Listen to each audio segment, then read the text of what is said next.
Assalamualaikum warahmatullahi wabarakatuh. Hai Brilian, bagaimana kabar kalian hari ini? Semoga selalu sehat dan tetap semangat.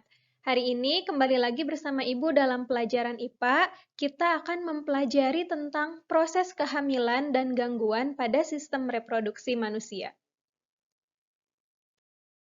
Tujuan pembelajaran untuk hari ini yaitu kalian dapat mendeskripsikan proses fertilisasi dan kehamilan.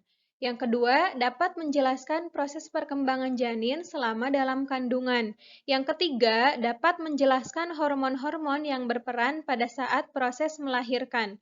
Yang keempat, dapat mengidentifikasi macam-macam kelainan dan penyakit pada sistem reproduksi manusia. Dan yang kelima, dapat menyajikan laporan hasil studi tentang penyakit pada sistem reproduksi dan upaya pencegahan penularan penyakit seksual.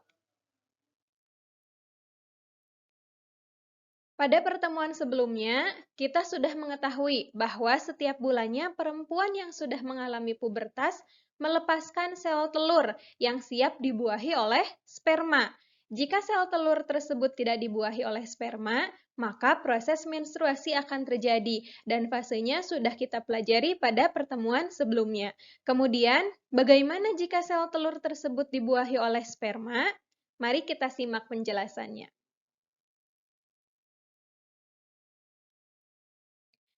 Nah, yang pertama tentang fertilisasi. Jika sel telur yang dilepaskan pada proses ovulasi bertemu dengan sperma, maka akan terjadi fertilisasi. Apa itu fertilisasi? Fertilisasi adalah proses peleburan atau bertemunya sel telur dengan sperma hingga berkembang menjadi zigot atau calon bayi. Proses fertilisasi terjadi di oviduk atau tuba fallopi. Pada proses ini terjadi peleburan inti sperma dan inti ovum atau inti sel telur menjadi zigot. Nah, ini merupakan gambaran dari proses fertilisasi yang terjadi di oviduk atau tuba fallopi. Tahukah kalian bahwa jenis kelamin anak itu ditentukan oleh kromosom yang dibawa oleh sperma? Nah, sebelumnya kalian harus tahu bahwa manusia itu memiliki dua jenis kromosom, yaitu kromosom X dan Y. Untuk perempuan, kromosomnya yaitu XX karena kromosom selalu berpasangan. Sedangkan untuk laki-laki itu kromosomnya XY. Nah, jadi jika sperma yang dibawa oleh laki-laki itu mengandung kromosom Y, maka jenis kelamin anak itu adalah laki-laki. Sedangkan jika kromosomnya yang dibawa oleh sperma itu kromosom X, maka jenis kelaminnya adalah anak perempuan. Sedangkan untuk kemungkinan jumlah anak yang dikandung, ada 3 kemungkinan. Yang pertama, tunggal, yaitu satu ovum dibuahi oleh satu sperma, sehingga menghasilkan satu zigot. Kemudian yang kedua, kembar identik atau disebutnya monozigot. Jenis kelamin sama dan fisiknya juga mirip. Nah, kalau ini satu ovum dibuahi oleh satu sperma, lalu membelah menjadi 2. Makanya kenapa sangat identik? Karena berasal dari satu buah ovum. Kemudian yang ketiga, kembar tidak identik atau dizigot. Jenis kelamin sama atau berbeda, tetapi fisik tidak mirip.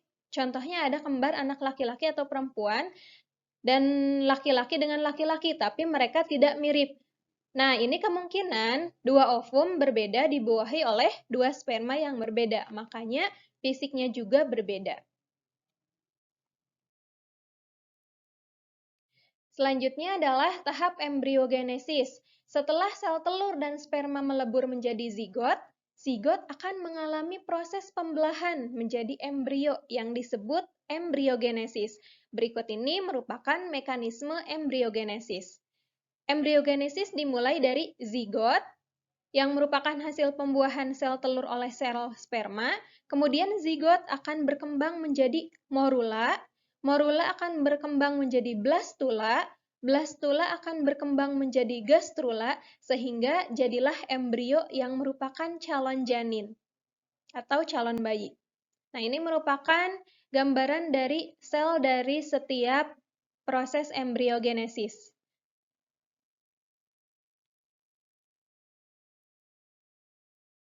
Selanjutnya adalah proses implantasi. Implantasi adalah proses pelekatan zigot pada fase blastula pada dinding rahim sehingga menjadi calon bayi yang dapat berkembang. Jadi setelah terjadi embriogenesis, maka zigot yang pada fase blastula itu akan menempel di dinding rahim untuk berkembang menjadi bayi. Nah, ini merupakan gambaran dari proses implantasi atau pelekatan zigot pada dinding rahim.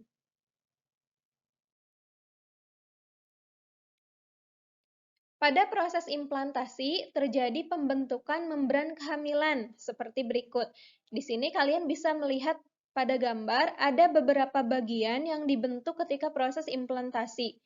Yang pertama ada kantung kuning telur atau yolk sac, membentuk sel embrio dan pembuluh darah yang berfungsi mengangkut nutrisi.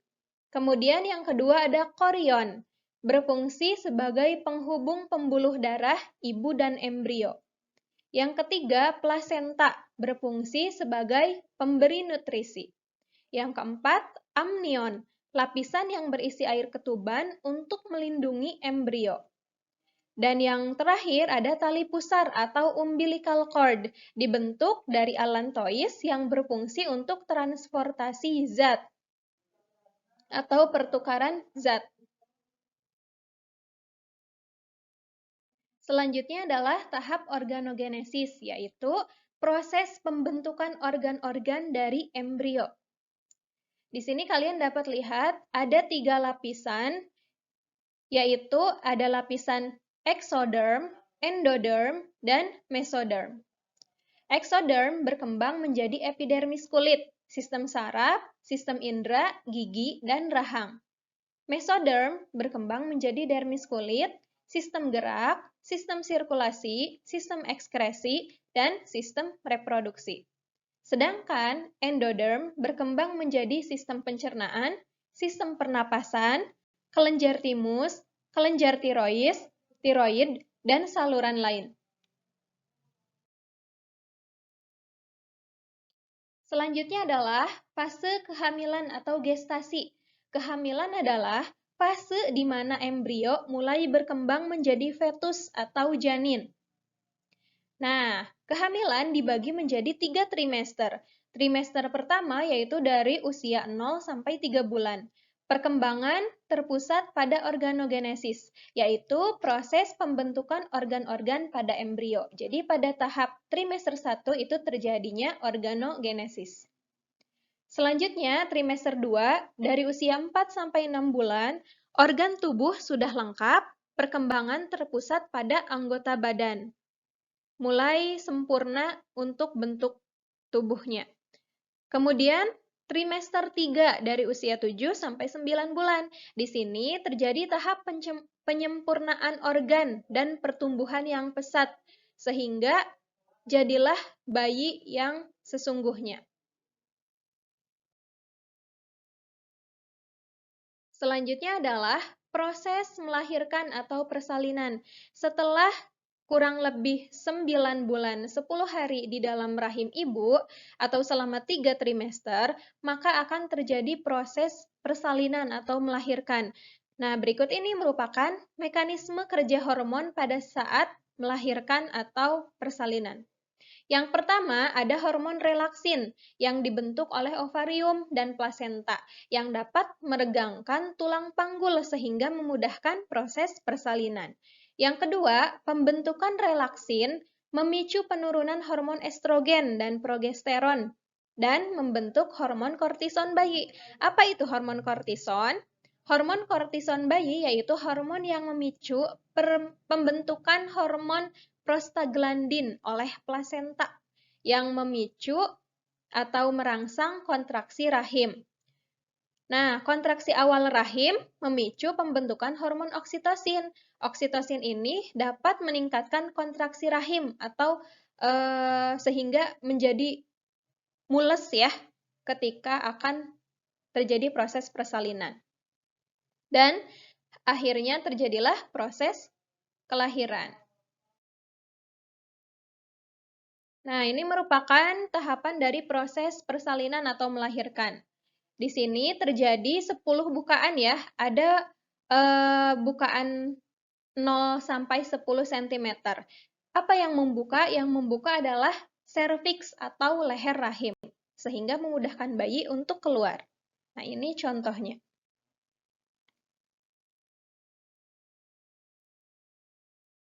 Selanjutnya adalah teknologi pada sistem reproduksi. Yang pertama ada kelahiran sesar, yaitu kelahiran yang dilakukan melalui tindakan operasi jika kelahiran secara normal tidak dapat dilakukan. Yang kedua ada bayi tabung. Bayi tabung yaitu teknologi fertilisasi atau pembuahan in vitro atau terjadi di luar ibu, di luar rahim ibu. Jadi fertilisasinya itu terjadi di luar rahim. Kemudian, setelah terjadi pembelahan, maka zigotnya akan dimasukkan ke dalam rahim ibu dan ibu menjalani masa kehamilan seperti biasa. Biasanya terjadi pada pasangan atau calon ibu yang tidak dapat melakukan pembuahan secara alami di dalam oviduk. Selanjutnya ada keluarga berencana atau KB, yaitu cara yang dilakukan untuk mengatur kehamilan. Ada 3 jenis KB. Yang pertama ada KB alami, yaitu kalender subur, jadi tidak memerlukan obat ataupun alat. Hanya melalui perhitungan kalender. Yang kedua ada KB hormon, yang terdiri dari pil KB, suntik KB, vaginal ring, atau IUS. Dan yang ketiga ada KB kontrasepsi atau alat. Kalau yang ini menggunakan alat, contohnya ada kondom, cervical cap, IUD, atau spiral. Yang terakhir ada sterilisasi. Sterilisasi ini merupakan kontrasepsi permanen dengan menghambat saluran kelamin, yaitu kalau pada laki-laki ada vasektomi. Dilakukan dengan cara mengikat vas deferens agar si spermanya tidak dapat keluar. Kemudian yang kedua ada tubektomi. Kalau tubektomi itu pada perempuan yang dilakukan dengan cara mengikat oviduk atau tuba falopi agar tidak terjadi proses fertilisasi. Nah, selanjutnya adalah gangguan dan penyakit pada sistem reproduksi manusia. Dibagi menjadi dua, ada gangguan dan kelainan pada sistem reproduksi, dan ada penyakit menular seks. Gangguan dan kelainan pada sistem reproduksi. Yang pertama ada infertilitas, yaitu ketidakmampuan menghasilkan gamet atau keturunan. Ini bisa terjadi pada laki-laki maupun perempuan. Yang kedua ada impotensi, yaitu ketidakmampuan penis untuk melakukan ereksi karena faktor hormon, obat-obatan, rokok, dan juga alkohol. Yang ketiga ada epididimitis, yaitu peradangan epididimis akibat bakteri E. coli dan chlamydia. Yang keempat, prostatitis, peradangan kelenjar prostat akibat usia lanjut dan E. coli. Kemudian selanjutnya ada premenstrual syndrome atau PMS, yaitu gangguan emosi, rasa sakit, dan nyeri yang muncul akibat meningkatnya hormon kelamin. Ini biasanya terjadi sebelum terjadinya proses menstruasi. Selanjutnya adalah endometriosis.